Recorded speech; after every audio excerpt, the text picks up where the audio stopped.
Hey everybody, Rob Maurer here. Happy Friday. Today we have some new updates on Giga Berlin. We also have some new test videos of the Cybertruck, a little bit of new insight on GM's Cruise and the situation that they're in right now, and a couple other items as well.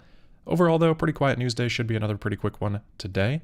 Tesla up 0.2% on the day to close the week at $219.96, while the Nasdaq was up 1.4% on the day today.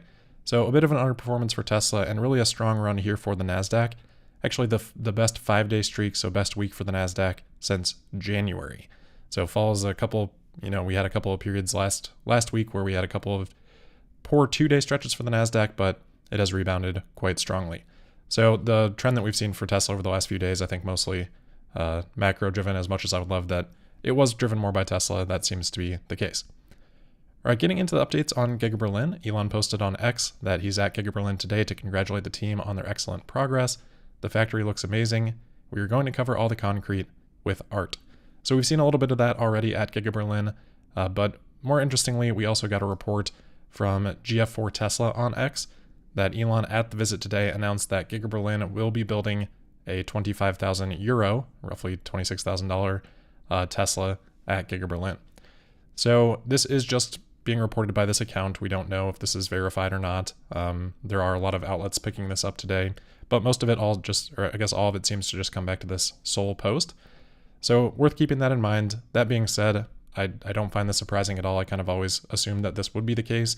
If we look at where Giga Berlin is at right now, Tesla seems to be holding it around 250,000 per year capacity for the Model Y.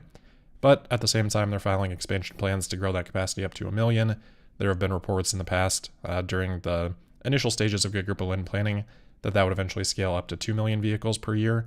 You're not going to get to 2 million a year with the current generation of vehicles. You're going to have to go down market a little bit. So not surprising to see Tesla move in that direction.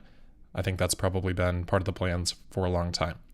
Nevertheless, if Elon is talking to factory workers about that, that's probably a positive step forward. And then RBB24 today reporting that while Elon was here, they also raised wages for employees by about 4%. This had been previously reported, I think, by Reuters that this was coming, so no surprise there. But it sounds like they're also then going to be increasing annual salaries in February by another 2,500 euros. So over the course of 1.5 years, it would result in roughly 18% increase in wages. So obviously, as we've seen UAW action, there's been pressure from IG Metal. We've seen some possible strikes happening in Sweden. I think these wage pressures are pretty consistent worldwide, and Tesla responding here. Although not necessarily responding, they actually said that the assertions that there is a connection between Tesla's salary adjustments and trade union activities are devoid of any truth, according to RBB. So we've talked about this before, whether or not this is a response or whether the unions are kind of just timing it up in terms of their efforts to make it look more like a response, or it's just all sort of coincidental with the calendar. Either way, wage increases, and I think will continue to be some pressure on that as a result of the UAW contracts and, of course, inflation as well. So nevertheless, update on that for Giga Berlin today. The other Tesla news is there was a Cybertruck that was spotted out in the Hermosa Beach area in California. One of the people here that's talking with these bystanders is actually a Top Gear person. So Top Gear had the Cybertruck out. They did some testing on it. It looks like they did a little bit of reviewing of it actually as well. So probably preparing for that for, I would assume, an embargoed release that will happen around the time of the Cybertruck delivery event. So I would imagine if Top Gear's got this, I'm sure others like Motor Trend would have similar access as well prior to that event. So hopefully that means we'll sync that up with a lot of media coverage. There would, of course, be a ton of that anyway, but if there can be these initial reviews as well, that should be pretty exciting.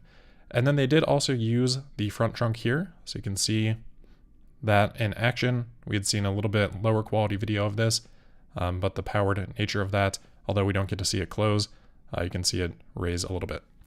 So always fun to see it more on the Cybertruck. That was kind of it for Tesla specific stuff, but an update here. The EPA last week launched a competition for anybody to create a video promoting electric vehicles, as well as a couple other categories, personal mobility, electric buses, with top prizes of up to $3,000 for first place.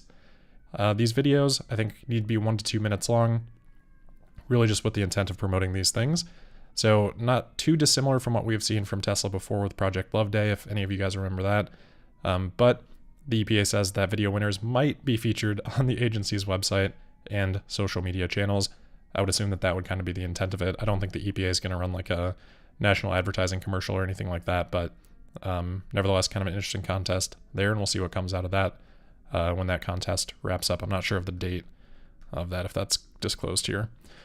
Early 2024. And then the next thing is an update, or I guess a report on the status for Cruise. Of course, we've talked before about the suspension for, from the DMV in San Francisco. About half of Cruise's vehicles were there. They have then suspended operations for the remaining half of the fleet subsequently following that. So we've got a report from the New York Times talking about a company or a Cruise company update from their CEO that happened earlier this week. And according to these employees, he said that they did not know when they could start operations again. Layoffs for Cruise could be coming, according to 2 employees at that meeting. So no surprise there that they don't know. And of course, if the business stays stalled for a long time, although as we talked about before, the revenue is not actually all that significant in terms of the overall business performance, since they're losing so much more money beyond just the revenue. When the business is paused, of course, that's going to just put some pressure on it, even if it is just from shareholders and things of that nature for GM. So we'll see what happens there. And then actually a couple of other interesting insights from this. According to sources, so we don't know how verifiable or accurate this information is, but according to sources, each Cruise vehicle costs about $150,000 to $200,000 a piece. They've got about 400 of those, so that's $80 million. Obviously, their losses each quarter are well beyond that. So this is just talking about the cost of the hardware, I believe, which obviously those would be quite expensive relative to a Tesla vehicle, which although capabilities would be a little bit different, Tesla's costs much closer to $30,000 for a vehicle that has potentially similar functionality. So that's an interesting data point. And then they do talk about the remote driver capabilities. They say that these vehicles that they have operating were supported by 1.5 workers per vehicle. Now that could just mean they've got 400 cars, 600 workers in terms of these remote operators. We don't know the exact number of that again, but it is interesting to get a look at that sort of a ratio, because obviously the point of these cars is to replace a driver. If you're replacing a driver with 1.5 others, the math doesn't really work out on that. Of course, that will change over time, or presumably would change over time as things scaled. Nevertheless, interesting to see that ratio right now. And then apparently the workers intervened to assist the Cruise vehicles every 2.5 to 5 miles. So if you're talking about remote intervention that frequently, that is quite high, probably quite higher than a lot of people would have assumed. I don't know what Tesla's rate would be if we were to just drop Tesla vehicles in this sort of exact same scenario. My guess is it probably wouldn't be super far off of that, but would depend on the driving domain, which is something else to consider. These are limited in terms of what their capabilities are and the things that they're doing in the streets that they're going on and things like that. But regardless, if this ratio is accurate, that's a long way to go from being able to, improve this type of ratio and make these things more cash sustainable. So a couple of interesting data points there on Cruise. And then the last couple of things, we got an update from Elon on XAI. We had talked earlier this week about a couple of trademarks that had popped up for them. Elon saying that tomorrow, early this morning, tomorrow XAI will release the first AI to a select group. In some important respects, it is the best that currently exists. So I don't know what this select group will be. We'll keep an eye out, see if we hear anything more about that, but definitely an interesting milestone there for XAI. And then lastly, just a quick look at the calendar. Not a whole lot here. We do have a back-to-back double-decker, I guess, here for Fed Chairman Jerome Powell speaking on Wednesday and Thursday next week. I'm not sure what those events are specifically, but we'll keep an eye on that. And then just personally, I do have a wedding out of the country on Sunday, so I'm going to be traveling for that, and then likely missing Monday and Tuesday's episodes. Should be back on Wednesday. So apologies for that. And then actually the next week, unfortunate timing, I do have a conference the following Monday and Tuesday. So the next 2 weeks are probably going to be Wednesday through Friday schedules. But we'll see if anything crazy happens during those periods. And if needed, maybe you can hop on quickly. So keep that in mind, but that'll wrap it up for today. As always, thank you for listening. Make sure you're subscribed and signed up for notifications. You can also find me on X at Tesla Podcast. And we'll see you on Wednesday for the November 8th episode of Tesla Daily. Thank you.